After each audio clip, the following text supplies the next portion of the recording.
Hey everyone, this is a piece by a Carlos Eduardo Rebello de Mendonça. I don't know if I'm saying that right. I think it's a Portuguese name. Um, I believe this author's from works in uh, University of Rio de Janeiro. Anyway, here we go. Trotsky's Thermidor Thesis, the political form of a class state. Historically, most of the political analysis of Stalinism has centered on one chief issue, that of growing estrangement between its nominal class basis and its outwardly political character, that is, on the development of an openly authoritarian bureaucratic apparatus crowned by a personal dictatorship ruling over the working class it supposedly represented. In Weberian terminology, the history of Stalinism, as well as its sociology, is understood as a case story of the development of a rational bureaucracy under a charismatic authority exercising a highly political form of leadership, both acting in an increasingly independent way from the social interests of the class that put them into power. Therefore, the fact that Trotsky's, quote, Thermidor thesis, the idea that the Soviet Union retained a clear-cut, working class, character, even when removed from the revolutionary surge that gave birth to it, much in the way that the French bourgeois state retained its bourgeois character even when deliberately cut off from its Jacobin roots, has always appeared somewhat contrived, a kind of wishful thinking concocted by a revolutionary leader who was understandably reluctant to disown his revolutionary life work. Already in the 1930s and 1940s, in Trotsky's circle of associates and followers, there was already a clear-cut and bitter opposition to his thesis, which is seemingly a denial of the obvious conclusions to be drawn from the actual evidence, acknowledged by Trotsky himself, of the shut-in and independent character of Stalin's and his bureaucracy's political rule.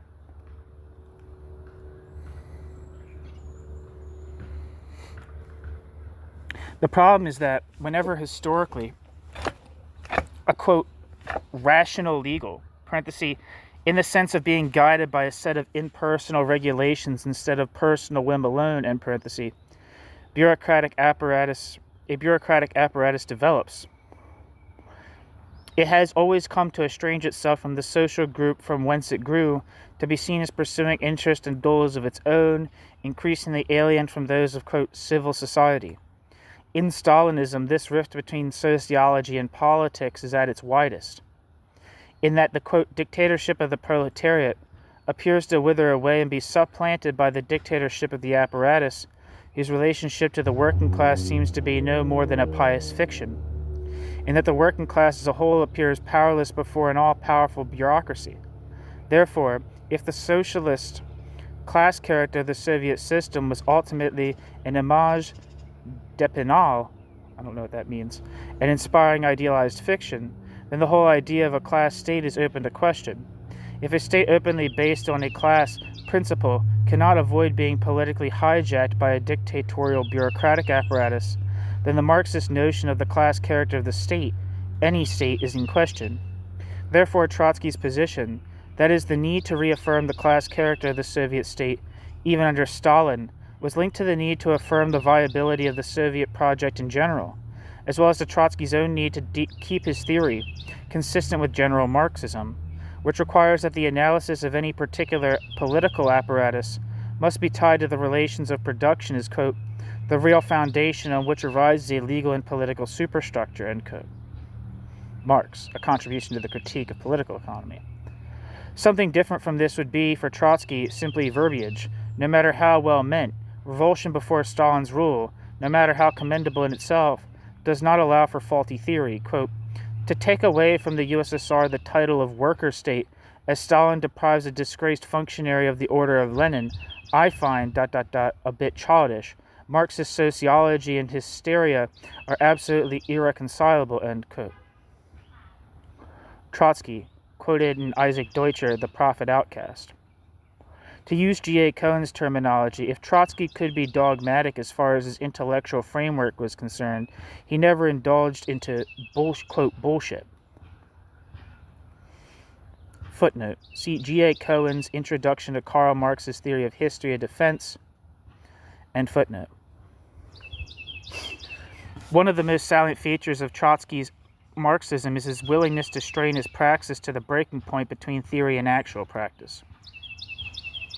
Precisely because of this, the actual problem of the class nature of Stalinism, a fortiori, of all forms of, quote, really existing socialism, end quote, remains. And the fact that Trotsky's personal legacy was at stake does not solve it. It is possible for a state to retain its socialist character when in fact its working class is politically disenfranchised and under the rule. Is it possible for a state to retain its socialist character when in fact its working class is politically disenfranchised and under the rule of an all-powerful bureaucracy that is not accountable to the class it supposedly represents? It is interesting at this point to recall the conceptual apparatus of another Marxist thinker and Trotsky's contemporary, the Italian Gramsci. For him, what is at stake is the notion of hegemony, meaning above all not the political power of a class as such, but its ability to shape all chief policy issues in general according to a unified principle, a concept already found in Lenin, who saw the hegemony of the Russian working class in terms of its ability to be the bearer of a general democratic principle to direct the incoming Russian Revolution according to its own general program. Footnote. See Perry Anderson, I think it's the Antinomies of Gramsci. I don't know, it's in Portuguese is the title that's cited. However, as Gramsci would warn the idealists of his age, the history of a given idea as such cannot take the place of capital H history itself. The elitism of much of Lenin's political thought, rooted as it is in the general political discourse of Lenin's time, socialist as well as non-socialist, as in Sorel, Mosca, Pareto, and last but not least, Michel, as well as the existence of a common political culture which Russian communism in general operated, are important as far as the intellectual biographies of Lenin, Trotsky, and Stalin are concerned. Nevertheless, such intellectual biographies could not take the place of a capital H history of the substantive issues of the time to which the leading Bolsheviks applied themselves and their intellectual skills, no matter in how mediated a fashion. There's a footnote that I missed. Footnote, into a nutshell, when during the late 19th century liberal bourgeois politics broke out of its previous parliamentary shell into mass politics, it did so by becoming what Dr. Freud describes in his Mass Psychology and the Analysis of the Ego, the process of selection of an authoritarian leadership. The, quote, soft Bonapartism, end quote, of Domenico Lucerdo. For a critique of Domenico Lucerdo on this channel by Christoph Juncker, check it out on this channel. What in turn prompted, on the left side, the counter-phenomena of the bureaucratized social democracy of the German SPD type, as well as Lenin's vanguard party, end footnote. As Gramsci quoting Croce, writes, quote, poetry cannot beget poetry, end quote. Political conceptions are not generated by parthenogenesis.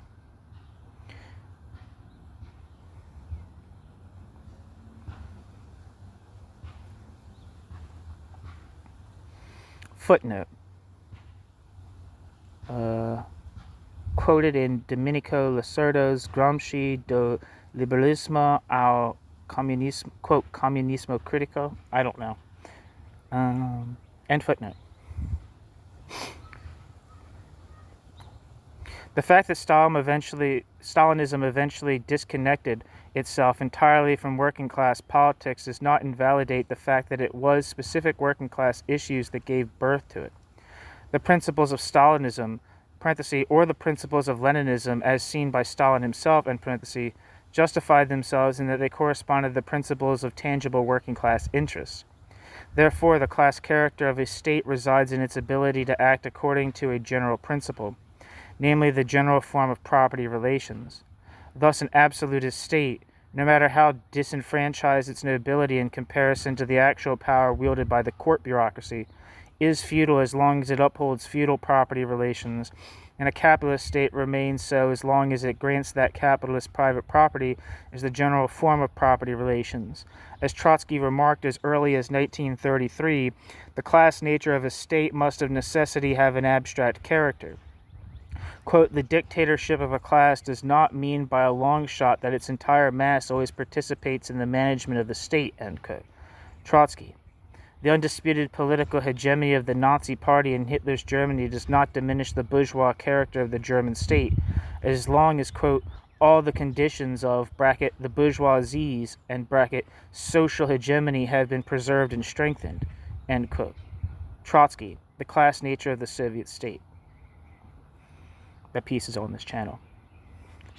The class character of a state resides in the general character of the social relations acknowledged and upheld by this state. Only by this token, says Trotsky, can sociology and politics be articulated into a meaningful whole. Otherwise, sociology would be simply apologetics for what is, parenthesis, Durkheimian social fact is thing, end parenthesis, while politics would hover above and beyond it as the realm of fanciful metaphysics. The Stalin dictatorship wasn't simply a dictatorship. It was a dictatorship geared to the achievement of particular goals based on the existing social relations in general, especially on the existing property relations. The state, in order to be other than a metaphysical category, must have tangible ends, rooted in the existing fabric of social relations. The Stalinist bureaucracy, therefore, owes its position as the bearer of the technique of class rule, i.e. the technique of the daily management of the general class needs according to the various particular tasks of the moment, something acknowledged by Trotsky when he admits, with a Weberian slip, that, quote, the existence of a bureaucracy in all its variety of forms and differences in specific weight characterizes every class regime, end quote. Trotsky. The class nature of the Soviet state. The class character of a worker state does not supersede its actual need for paperwork and proper chains of command, and that is in itself reason enough for the existence of a Soviet bureaucracy. Bureaucratic activity, no matter how, quote, unproductive in Marxist terms, is nevertheless, quote, as the supervision and the ideal recapitulation of the bracket production and bracket process, bracket something that, and bracket, becomes ever more necessary the more the process takes place on a social scale, end quote. Marx, Capital Book 2. The appropriation of a part of the social surplus by a bureaucracy in itself is simply a necessary condition for the performing of its actual tasks, especially in a modern economy, and as such is irrespective of its class character. The general function of any historical bureaucracy being the immaterial management of the material process of production, it develops from the prevailing class relations, but not in it. Therefore, quote, this fact of no small importance by itself is entirely insufficient to transform the bureaucracy into an independent ruling class, end quote. Trotsky, the class nature of the Soviet state. Trotsky compares the bureaucracy to a clergy which, notwithstanding its importance as an ideological apparatus, precisely as such, cannot exist once the connections to the actual class structure are severed. In this notion, we find Trotsky's analog for what Gramsci calls hegemony, political rule being, above all, the building of a particular consensus on the general framework of social life.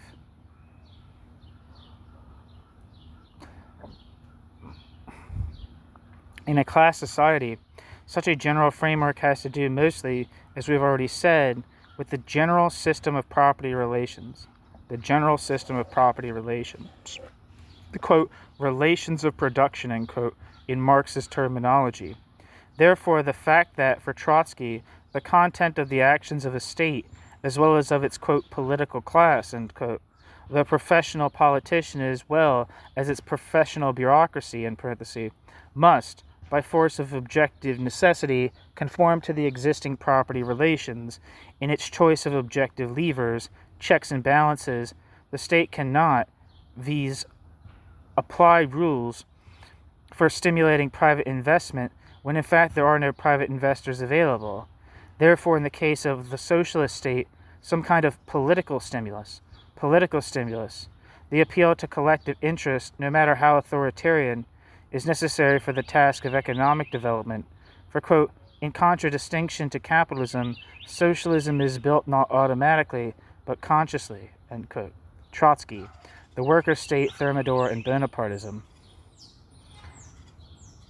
In Stalinism, of course, there is a sharp contradiction between its general collectivist character and the authoritarian mode through which such a collective system is politically managed. Hence its authoritarian character, in which the extensive use of repression is geared into blurring the contradiction between the collective ideological ideal on the one hand and the bureaucratic and one-man rule on the other. Therefore, such a political system is, by force of its contradictory nature, necessarily unstable, as, quote, a sphere balanced on the top of a pyramid must invariably roll down one side or the other, end quote. Trotsky, The Worker State, Thermidor, and Bonapartism. But the historical instability of the system is telling proof that the contradiction between the system's ideology and the system's actual mode of functioning demonstrates that the ideology, in this case, is not simply a, quote, front, a farce, but is the rationale of the whole system, which must be dealt with in order to keep it functioning. Therefore, also, the perennial crisis of legitimacy that the existence of such a bureaucracy entails. At the same time, the bureaucracy is actually interested in developing the productive forces. As, quote, the higher the national income, the more copious its fund of privileges, end quote. At the same time, quote, the economic and cultural uplift of the laboring masses must tend to undermine the very basis of bureaucratic domination, end quote. Trotsky, The Class Nature of the Soviet State. Even in the eyes of its most able intellectual supporters, Stalinism never succeeded in becoming something that, quote, went without saying, end quote.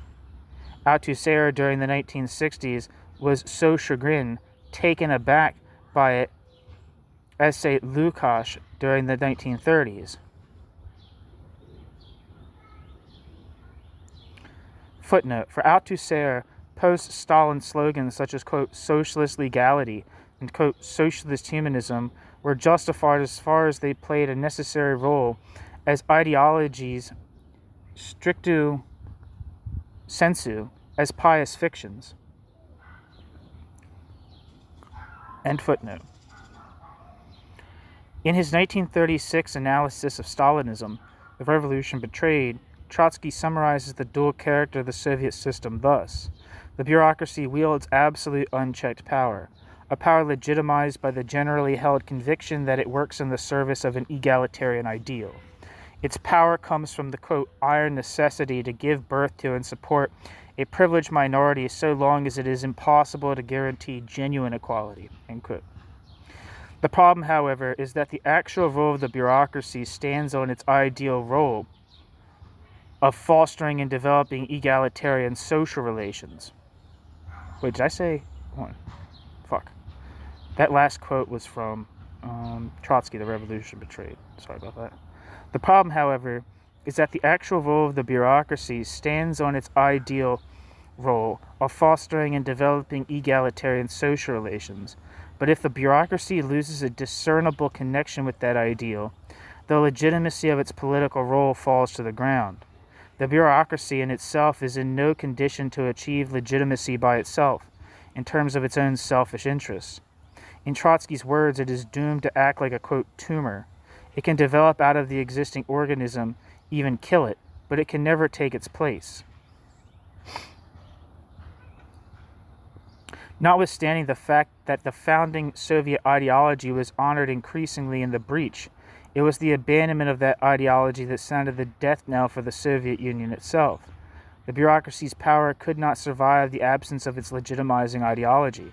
no matter the real conviction between that ideology and actual practice. The real contradiction between that ideology and actual practice. Therefore, in the surviving socialist states, the continuing existence of a communist party, of a rump of socialist ideology, is in itself not a relic kept out of mere reverence for a distant past, but the necessary condition for the preservation of the political system. What conclusions can be drawn from this?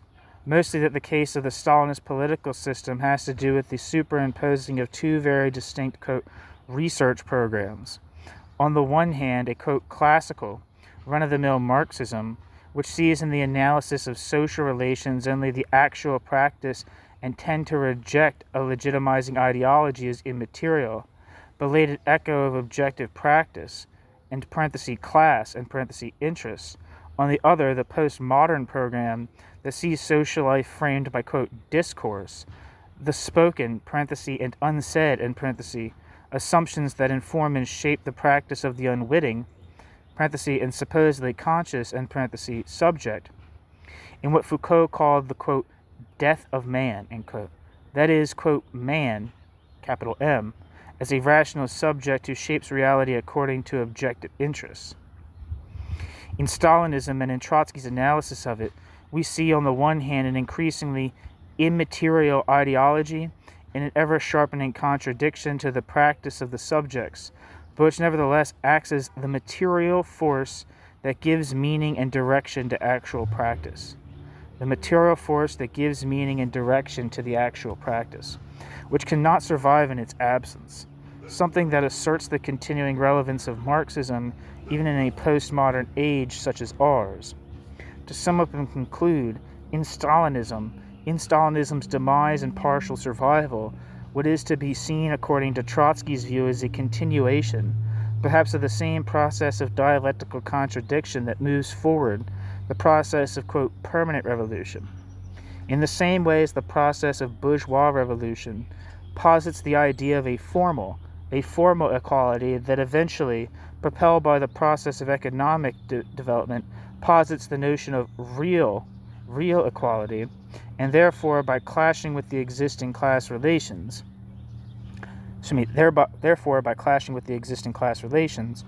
at the same time turning the bourgeois and the socialist revolutions as parts of the same continuous revolutionary process.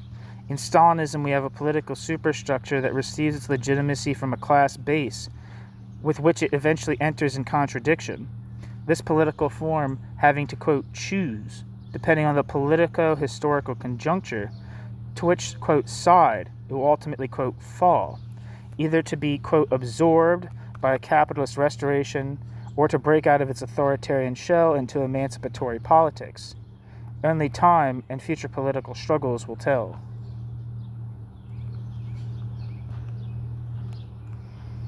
That's the end of the piece. Thanks for listening.